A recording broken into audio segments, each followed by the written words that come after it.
여러분, 안녕히 주무셨습니까? 성탄의 아침이 밝았습니다. 아기 예수님께서 여러분 한 분 한 분을 위해서 이 땅에 태어나신 놀라운 사건을 진심으로 축하드립니다. 오늘 2018년 12월 25일 화요일 예레미야서 30장으로 성탄절 말씀을 함께 나누겠습니다. 예레미야서 30장 4절부터 10절까지 함께 읽습니다. 시작. 여호와께서 이스라엘과 유다에 대해 하신 말씀이 이러하니라. 여호와께서 이와 같이 말씀하시되 우리가 무서워 떠는 자의 소리를 들으니 두려움이요 평안함이 아니로다. 너희는 자식을 해산하는 남자가 있는가 물어보라.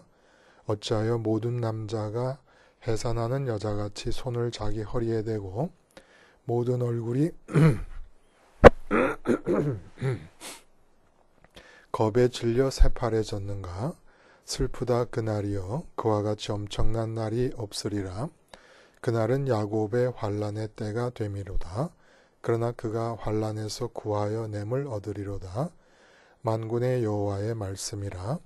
그날에 내가 네 목에서 그 멍에를 꺾어버리며 네 포박을 끊으리니 다시는 이방인을 섬기지 않으리라. 그들은 그들의 하나님 여호와를 섬기며 내가 그들을 위하여 세울 그들의 왕 다윗을 섬기리라. 여호와의 말씀이니라. 그러므로 나의 종 야곱아 너는 두려워하지 말라. 이스라엘아 놀라지 말라. 내가 너를 먼 곳으로부터 구원하고 네 자손을 잡혀가 있는 땅에서 구원하리니 야곱이 돌아와서 태평과 안락을 누릴 것이며 두렵게 할 자가 없으리라.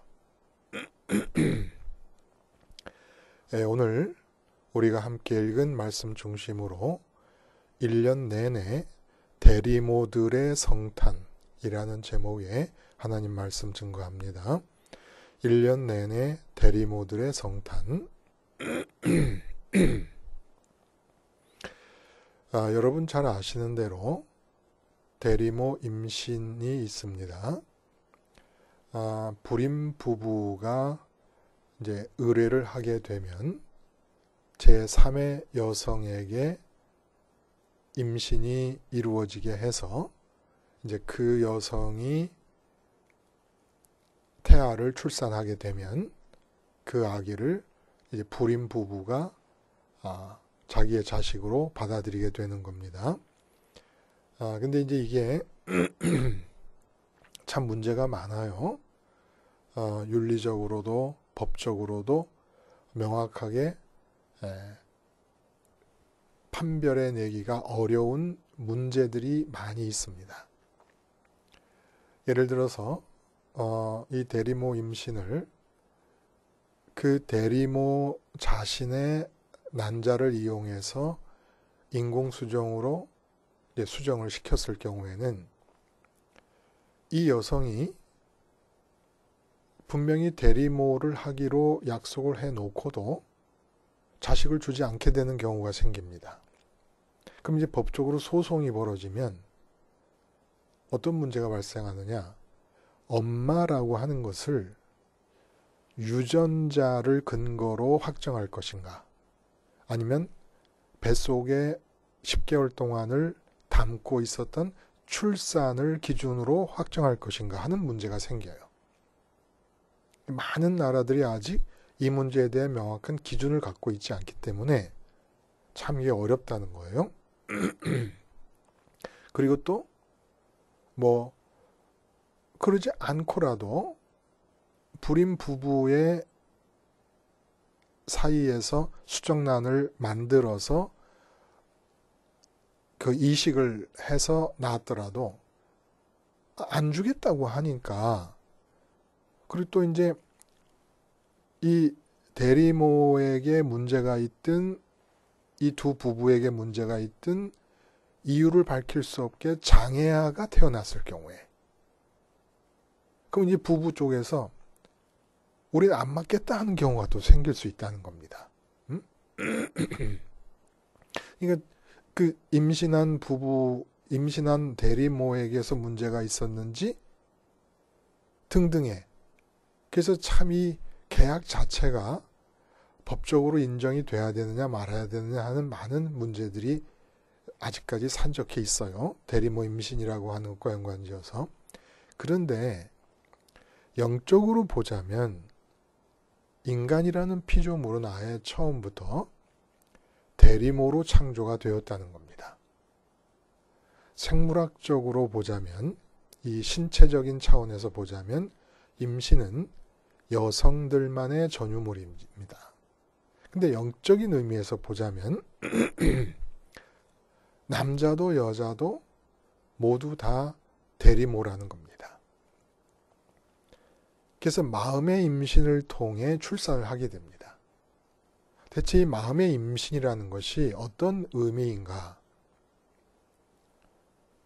우리는 생각한다, 계획한다, 구상한다 이런 말을 써요. 그러면 이런 말을 쓸 때 보통 착상이 떠올랐다 이렇게 표현을 합니다. 근데 공교롭게도 여자들이 임신을 할 때 수정란이 자궁에 붙은 것을 또 역시 똑같은 착상이라는 단어를 쓰게 됩니다. 근데 이제 붙을 착자는 같은데 생각하고 계획하고 구상한다라고 할 때 착상은 생각상자를 쓰고 임신이 되었을 때의 착상은 평상, 상, 밥상 할 때 그 상자를 씁니다. 그래서 한자로는 착상이라고 하는 두 단어가 상자가 서로 달라요. 근데 영어로는 어떤 생각이 떠올랐다라고 하는 의미에서의 착상과 임신이 되었다라고 할 때의 착상이 단 하나의 단어입니다. conceive라고 하는 단어. conceive. C-O-N-C-E-I-V-E. conceive. 그래서 감정이나 의견을 마음에 품는 것도 conceive라고 얘기하고 어떤 생각이나 계획이나 아이디어가 떠오른 것도 이제 이게 착상하는 거 아닙니까? 어떤 생각을 고안하다. 이것도 conceive라는 단어를 써요. 근데 결정적으로 기가 막힌 일은 특히 여자가 임신하는 것을 conceive라고 표현을 하는 겁니다. 이렇게 볼 때 마음에 어떤 생각이 떠오른다는 것, 이것은 바로 남자들에게도 일어나는 임신이다 이런 얘기입니다. 그러니까 여자도 마음의 생각이 떠오르면 마음의 임신을 하는 것이고 남자도 마음의 생각이 떠오르면 마음의 임신을 하는 거라는 거예요. 그래서 이 마음의 임신을 염두에 두고 에덴 동산의 사건을 생각해 보면 왜 대리모로 하나님이 지으셨는지가 알려진다는 겁니다. 에덴에서 타락하기 전에 선악과를 따먹지 않고 있던 상태였어요. 그러니까 하와나 아담이 자신에게 무엇이 좋은 것이고 무엇이 나쁜 것인가를 판단할 수가 없는 상태로 살아가고 있습니다. 그러나 사람은 삶이 진행되려면 판단 자체가 없이 살 수는 없어요. 그러니까 필연적으로 어떻게 됩니까? 하나님에게 판단을 구할 수밖에 없어요. 내가 판단할 수는 없으니까. 그러면 판단이 주어지게 되면 생각이 나옵니다. 생각이라는 것은 판단을 기초로 하고 있는 거예요. 마치 눈덩이를 굴려가듯이 이게 좋다, 저게 나쁘다 라고 하는 기본 눈덩이가 있을 때 나쁘다고 하면 나쁜 대로, 좋다고 하면 좋은 대로 생각이 굴러갑니다. 생각이 커져간다는 거예요. 이렇게 해서 생각이 무르익고 마치 어머니의 뱃속에서 10개월 동안 태아의 모양이 인간의 모양으로 다 형성되었을 때 출산하는 것처럼 생각이 어떤 틀을 잡게 되고 하게 되면은 말이라든지 행동으로 출산이 된다는 겁니다. 그러니까 내가 하는 행동과 말은 어떻게 보면 내 애기예요. 내가 낳고 있는 아기입니다. 지금. 내가 말을 했습니까? 아기를 낳은 거예요. 내가 어떤 행동을 했습니까? 아기를 낳은 겁니다. 근데 타락 전에는 하나님의 판단을 받아들이고 하나님의 생각이 무르익어서 말로 나오고 행동이 나와서 결국 하나님의 생각의 씨, 판단의 씨가 우리의 입과 우리의 언어와 우리의 행위를 통하여 출산되는 대리모로서 삶을 살게 되었다는 거예요. 그러니까 내가 말을 한다, 행동을 한다는 내가 아기를 낳는 것인데 하나님의 생각의 씨를 받아서 키우고 말하고 행동하는 것이니까 대리모였다는 거예요. 근데 타락 후에는 어떻게 바뀝니까? 내게 좋다 나쁘다를 내 스스로 판단합니다. 근데 사실은 내 스스로 판단하는 것 같지만 사람은 태어나면서 인간 세상을 지배하고 있는 어떤 가치관들에 의해서 포로로 잡힌 상태로 삶을 출발하게 됩니다. 그래서 언제 내가 자발적으로 이 가치관을 배우고 내가 선택할 기회도 없이 그냥 이미 세상의 가치관은 부모를 통해서 친구들을 통해서 문화를 통해서 내 마음을 사로잡아 버리고 맙니다. 이렇게 사로잡힌 상태에서 판단을 하면 그리고 생각하고 아기를 낳으면 이 세상의 가치관에서 비롯되는 씨를 품고 있다가 이 세상적 가치관에 아기를 낳고 출산을 하는 것이에요. 근데 이게 바로 마귀와 사탄 마귀가 우리들에게서 일어나기를 원하는 것이었다는 겁니다. 하나님의 생각을 말로 행동으로 아기를 낳으면서 사는 대리모가 아니라 이제는 마귀가 좋아하고 기뻐하는 대로 이 세상의 가치관에 입각한 판단과 생각을 무르익혀가지고 말로써 행위로써 아기를 낳고 사는 대리모들로 바뀌어버렸다는 겁니다. 그래서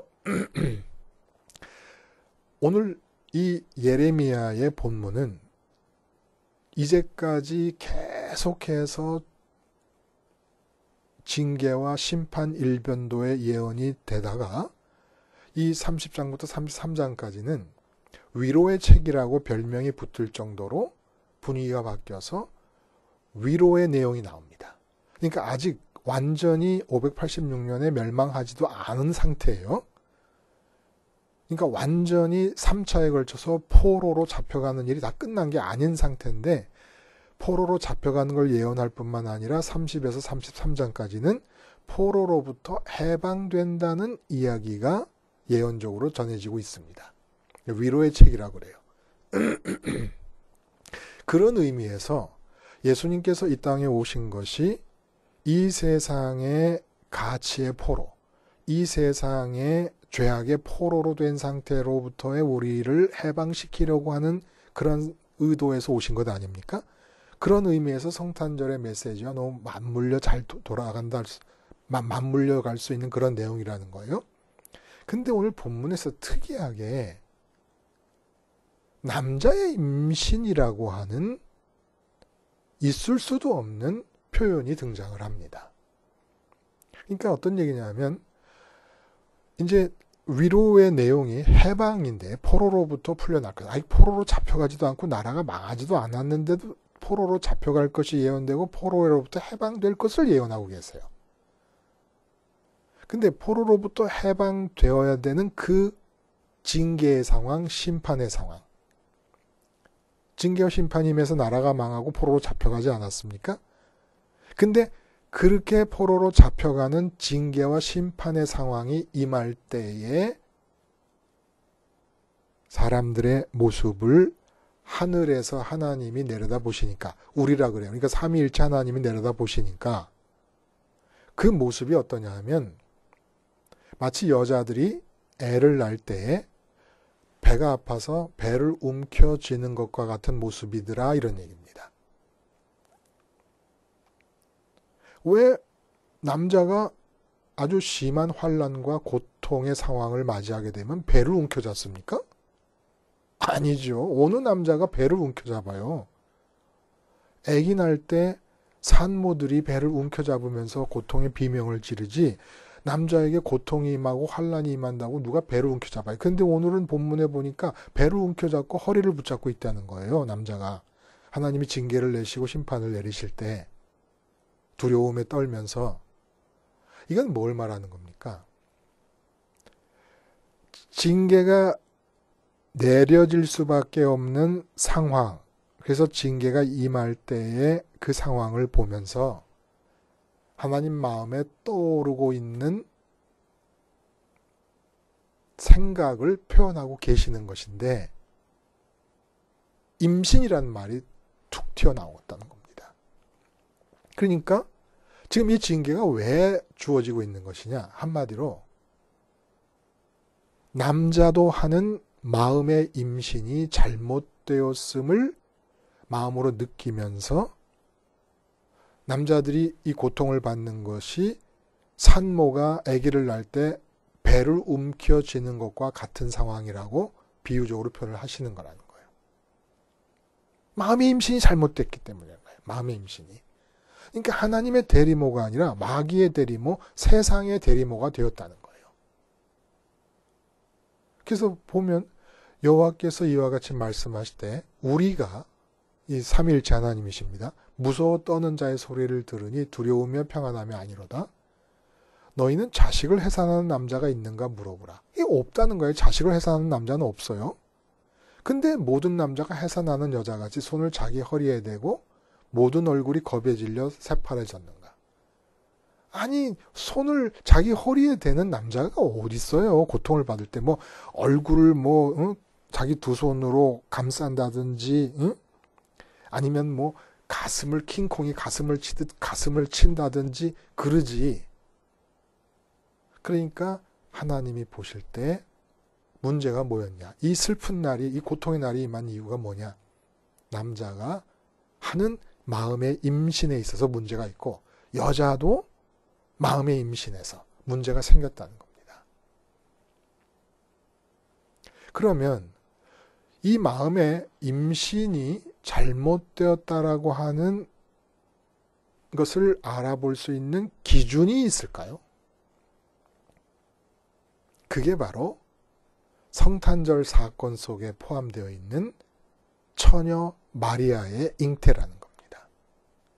처녀 마리아의 잉태는 역사적인 사실입니다. 근데 그 역사적인 사실이 모든 선민에게 일어나야 될 마음의 임신의 가장 전형적이고 완벽한 모습의 비유가 된다는 거예요.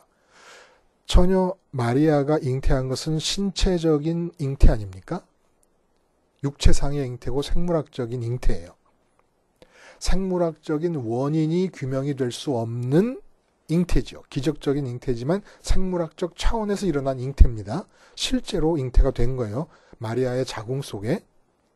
근데 이 신체적인 잉태의 상태가 가장 온전한 마음의 임신의 상태에 대한 비유가 된다는 겁니다. 즉, 그러니까 오늘 메시지가 성탄의 메시지하고 그대로 맞아 들어가는데 8절에 보면은 다시는 이방인을 섬기지 않고 포박을 끊어버려. 그러니까 네 목에서 멍에를 꺾어버릴 것이고 포박을 끊어버릴 것이고 8절에 다시는 이방인을 섬기지 않으리라. 그 대신에 여호와를 섬기고 왕 다윗을 섬기리라. 이 왕 다윗이 누굽니까? 바로 예수님이에요. 그러니까 세상의 포로로 있던 사람들이 이방인이 섬기던 게 뭐예요? 이방의 가치예요. 이방인을 섬긴다는 것은 이방인과 이게 영적인 의미에서 보자면 이방의 포로가 되고 세상의 포로가 돼서 세상의 가치를 섬기는 건데 그런 사람들이 예수님을 섬기게 된다는 것입니다. 그게 해방의 선언이죠. 그래서 이 해방의 선언과 성탄절의 메시지가 맞아 들어가는 중에 마음의 임신 얘기를 하나님께서 오늘 예레미야서 30장에서 해주고 계시는데 마음의 임신이 어떻게 돼야 되느냐? 마리아의 잉태처럼 처녀 잉태가 돼야 된다는 겁니다. 마리아가 천사에게 말하되 나는 남자를 알지 못하니 어찌 이 일이 있으리까? 어찌 내가 잉태를 하겠냐는 겁니다. 그래서 마리아 잉태에 있어서, 처녀 잉태에 있어서 가장 큰 특징은 뭡니까? 이 큰 특징이 마음의 임신에 그대로 나타나야 된다는 거예요. 이 특징이 나타나지 않는 마음의 임신을 하나님이 나라를 멸절시키실 만큼 싫어하신다는 겁니다. 그러니까 다른 세상의 대리모, 마귀의 대리모가 되는 것은 바로 이 마리아 처녀 잉태의 특징이 안 나타나는 임신이라는 거예요. 그게 뭡니까? 가장 큰 특징은 처녀가 아기를 임신했다는 것은 맥락이 없는 임신입니다. 이 세상에서 보자면 원인과 결과의 고리가 끊어진 임신이고 너무 뜬금없는 임신입니다. 아니 땐 굴뚝에 연기 나는 임신이라는 거예요. 근데 선민들의 마음의 임신은 맥락이 있는 임신, 이 세상 안에서 인과의 고리로 연결되어 있는 임신, 원인이 있기 때문에 생긴 결과로서의 임신, 이런 세상 안에서 뜬금이 없지 않는 그런 임신을 함으로써 하나님이 징계를 내리실 수밖에 없었다는 거예요. 자, 이 뜬금없는 임신, 맥락이 없고 인과의 고리가 끊어진 이 임신은 인간이라면 누구나 다 해야 되는 마음의 임신이라는 거예요. 그러니까 마음속에 어떤 생각이 잉태될 때, 어떤 책상, 어떤 생각이 떠오른다든지 계획이 떠오르든지 아이디어가 떠오를 때 우선 이 생각, 이런 아이디어나 이런 것들은 세상적으로 아무 연관성이 없는 것이어야 된다는 겁니다. 세상 속에서는 이유가 없는 잉태여야 된다는 거예요. 마음의 잉태여야 된다는 겁니다. 그러니까 이 세상 입장에서 보면 뜬금없고 맥락 없고 이유가 없는 잉태여야 마음의 임신이 올바른 마음의 임신이고 그리고 하나님의 대리모가 될 수 있다는 거예요. 좀 구체적으로 얘기하면 전문가이기 때문에 내가 갖고 있는 전문적인 지식이 있어서 그 전문가의 지식에서 이어져 나오는 생각이다. 이런 거로 사는 게 아니라는 거예요. 선민은. 공부를 많이 하고 책을 많이 읽었기 때문에 떠올릴 수 있는 생각. 이런 생각을 임신하는 자들이 아니라는 겁니다. 파란만장한 인생을 산 결과로 얻게 된 풍부한 경험 속에서 떠오르는 생각. 이게 맥락이 있는 생각 아닙니까? 아니라는 거예요. 그리고 지금 현재 내 삶의 흐름의 연장선상에서 떠오르는 생각. 이것도 아니라는 거예요.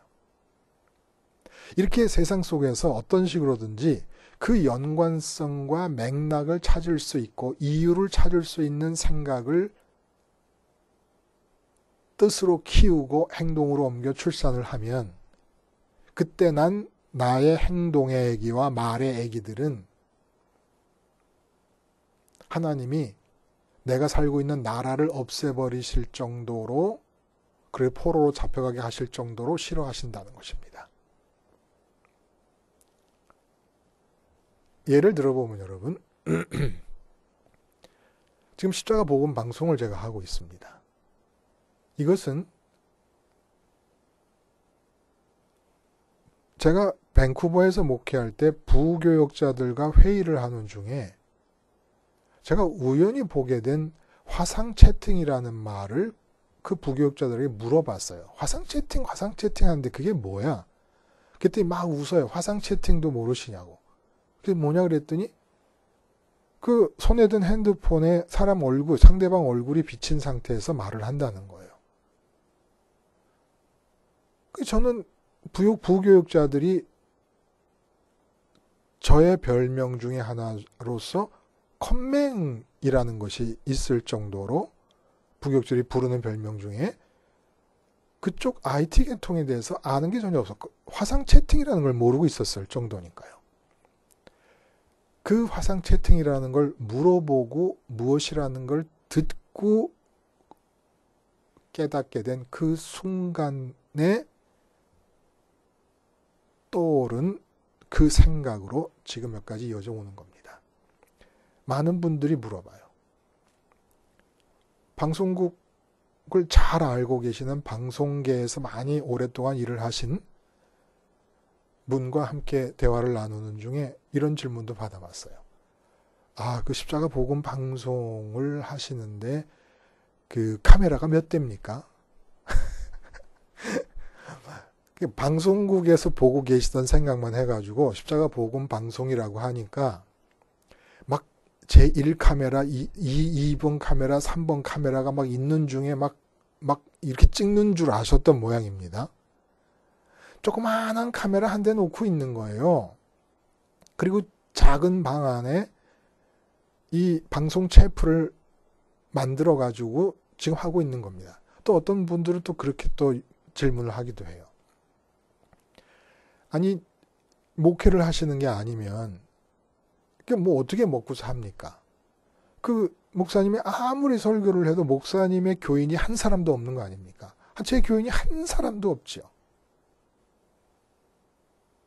그건 왜 이걸 하십니까?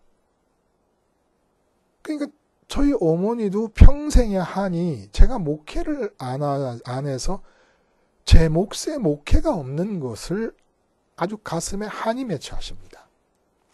근데 나는 왜 그러면 이걸 지금 하고 있는 겁니까? 내 교인은 한 명도 없지. 죽을 때까지 앞으로 얼마를 하나님이 허락하실지 모르지만 죽을 때까지 이것을 하게 될 것인데 죽을 때까지 해도 내 교인은 한 명도 없는 거예요. 제 교인이라고 할 수 있는 사람이. 다 예수님의 양이지만 제 교인이라고 할 수 있는 사람이 목회적 차원에서 한 명도 없는 거예요. 그럼 왜 이걸 하고 있는 겁니까? 뜬금없이 화상 채팅이라는 생각을 착상시켜 주시고 전화로 얼굴을 보며 설교할 수 있다 그러면 통화할 수 있다 그러면 대화 대신에 내가 설교를 해도 사람들이 나를 볼 수 있겠네 하고 시작하는데 그때 제가 시작할 때 인터넷으로 설교 방송하는 팀이 아무도 없었습니다. 전 세계. 저는 그렇게 알고 있어요. 그 당시로서는. 그때가 2004년, 2005년 이랬으니까.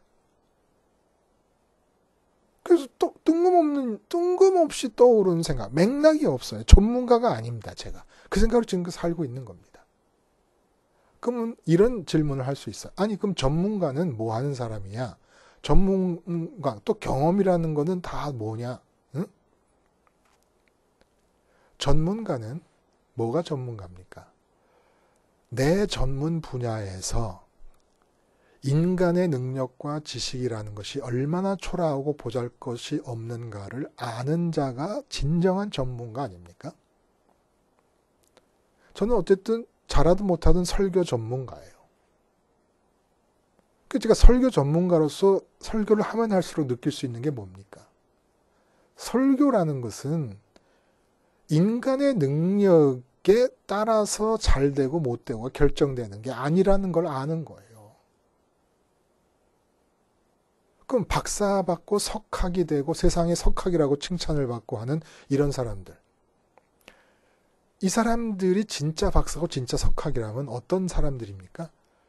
인간이 책을 통해서 얻는 지식의 한계가 얼마나 큰 것인가를 아는 자가 박사고 석학입니다. 박사고 석학이 진정한 의미에서 그러려면 아는 것을 의식하기보다는 모르는 부분이 더 많다는 사실을 볼 수 있는 자가 박사고 석학입니다. 진정한 경험자가 뭐예요? 내가 내 힘으로 할 수 있는 것은 이 세상에 숨 쉬는 것조차도 내 힘으로 하는 게 아니다.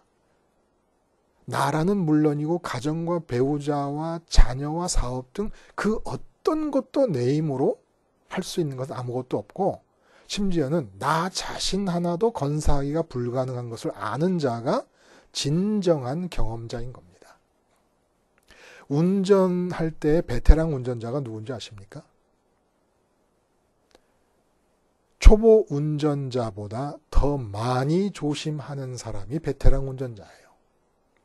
초보 운전자와 다른 것은 조심성은 더 많아지고 단 긴장하지 않은 채로 조심하는 겁니다. 이게 베테랑 운전자예요. 운전을 하면 할수록 조심성이 더 커지는 겁니다. 운전대를 잡았을 때가 얼마나 위험하다는 것을, 그 위험성을 깊이 많이 깨닫는 자가 베테랑 운전자라는 거예요. 우리 인간은 하나님의 대리모로 살게 돼 있어요. 하나님이 툭툭 하늘에서 떨궈주시는 생각을 키우고 뜻으로 바꾸고 행동이라는 아기를 낳고 말이라는 아기를 낳으면서 살게끔 만들어진 겁니다. 근데 타락 후에 마귀의 대리모가 됨으로써 우리의 행동은 근본이 없는 사생활을 자꾸 낳는 거예요. 이 지금 포로에서 해방된다는 예언을 하는 중에 남자의 임신에 관한 얘기가 나와서 지금 이런 얘기가 되고 있는 거 아닙니까? 이미 다 세상에 포로가 되어 있어요. 나라를 잃고 유다 백성들이 바벨론으로 포로로 잡혀간다는 그 사건이 이미 출애굽 때 노예로, 애굽에서 노예로 살고 있었다는 사건과 마찬가지로 우리 모두가 다 이 세상의 노예들, 이 세상 가치들의 노예가 되어 있어요. 건강, 장수, 돈, 인기, 명예, 예? 아니면 명품이라든지, 아니면 돈이 많이 들어가는 비싼 취미라든지, 그런 것을 해야 어떤 엘리트라고 하는 사회에 인정이 주어지니까 이런 것 등등을 통해서 포로로 살고 있다는 겁니다. 포로로 살고 있는 동안에 끊임없이 마귀가 좋아하는 아기들을 낳고 있는 거예요. 하나님의 생각과는 전혀 관계가 없는, 하늘의 씨를 잉태하고 출산하지를 못하고 마귀가 기뻐하는 하나님의 생각과는 전혀 다른 것들을, 다른 아기들을, 근본이 없는, 근본이라는 게 창조주로부터 비롯돼야지 바른 거 아닙니까? 근본이 없는 생각들을 낳고 사는 거예요. 그럼 우리는 이렇게 맥락 없이, 연관성 없이 하나님의 생각만으로 살면 우리 인생의 연관성은 어떻게 되는 거야? 그건 하나님이 연관성을 붙잡고 있으면 되는 거예요. 가만 생각하니까 제가 화상 채팅이라는 난데없는 생각이 떠오르면서 십자가 복음 방송을 하면서 지금 살고 있는데, 근데 중학교 2학년 때부터 순자책을 처음으로 접하면서 순자, 공자, 노자, 맹자 이런 책과 불경의 반야심경, 금강경, 그리고 성경 이런 것들을 중학교 2학년 때부터 몰입해서 읽기 시작을 했던 겁니다. 근데 그게 화상 채팅으로 이어지면서 지금 제가 하는 일은 맨 경전을 보고 해석하는 일만 하고 있는 거예요. 내가 맥락을 이어가 본 적이 없는데 하나님 맥락을 이어가시는 겁니다. 이렇게. 그러면 어떻게 해야 우리는 세상의 맥락 안에서 내 마음에 품어지는 임신이 아니라, 마귀의 대리모가 아니라 하나님께서 떨궈주시는 그런 생각을 착상하고 임신하면서 아기를 낳으며 사는, 행동이라는 아기, 말이라는 아기를 낳으면서 살 수 있는 사람들이 될 수 있을까요? 8절부터 9절까지. 9절에 보면은 하나님 여호와를 섬기며 그들의 왕 다윗을 섬기리라. 그러니까 부부가 좋아해서 결혼을 하고 함께 살다 보면 아기가 나오는 것처럼 그냥 마음으로 이 세상 가치들을 좋아하는 대신에 하나님만을 좋아하는 겁니다. 재물과 하나님을 겸하여 섬길 수 없다고 하신 말씀처럼 좋아한다는 것은 그것만이 내게 기쁨과 만족을 줄 수 있다고 믿는다는 뜻이에요. 좋아한다는 말의 정의가 뭐냐? 그것을 가질 때라야만 기쁨과 만족이 주어진다고 믿어지는 것, 이게 바로 좋아하는 것입니다. 하나님을 좋아하는 거예요. 근데 좋아하는 하나님을 어떻게 가질 수 있습니까? 왕 다윗을 섬겨야 돼요. 예수님을 섬겨야 돼요.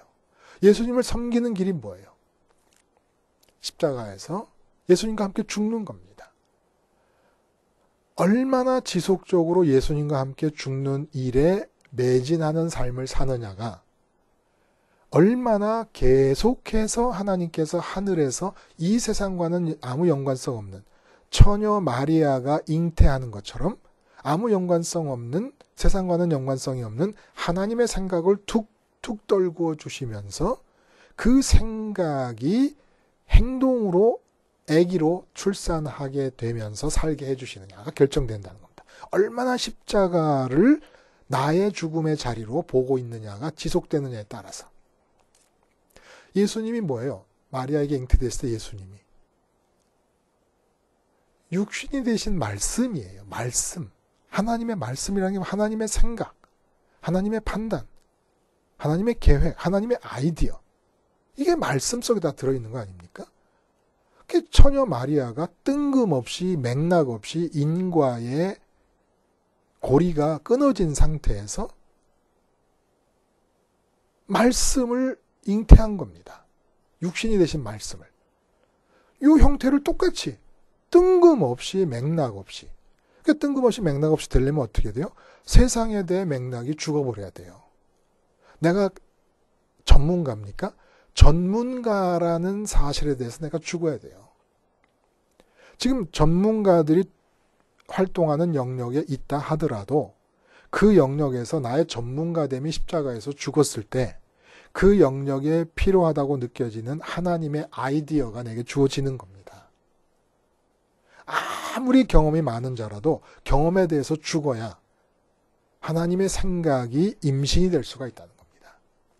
응? 설교를 평생 했어요. 근데 오늘 설교할 때는 설교를 이제까지 해왔던 경험자로서 전문가로서의 모든 것이 다 십자가에서 죽어야 됩니다. 오늘 본문에 대해서는 하나님이 오늘 아이디어를 주시는 거예요. 본문 전체를 한 번에 잡을 수 있는 하나의 아이디어를 하나님 딱 주실 때 그 아이디어로 해석이 가능해진다는 겁니다. 그러니까 설교를 하면 할수록 설교에 대해서 아는 게 아무것도 없어요. 그래서 설교에 대해서 물어봐요. 어떤 사람들이. 뭐 설교 앞부분에 도입 부분에서 언급하시는 그런 것들은 어떻게 찾아내는 것이냐. 방법이 없어요. 이렇게 하면 됩니다라는 법칙이 없다는 거예요. 어떻게 보면 매번 우연이에요. 우연히 발견하는 겁니다. 우연히. 이쪽에서 보면 우연이고 뜬금이 없고 맥락이 없다는 거예요. 그러니까 하늘에서 주시지 않으면 설교해야 될 본문을 해석할 수 있는 핵심 알맹이를 붙잡을 수가 없다는 겁니다. 십자가에서 계속 세상에 대한 죽음은 이미 맥락이 끊어진 상태 아닙니까? 그러면 하나님이 그 순간순간 지속적으로 필요한 생각을 떨고 주신다는 거예요. 나는 이어지는 맥락을 내가 생각할 필요 없어요. 하나님이 내 인생의 맥락을 이어가십니다. 나는 매번 단절된 그 순간에 떨어지는 생각 가지고 행동이라는 아기를 낳고 말이라는 아기를 낳고 사는 거예요. 이게 성탄의 의미예요.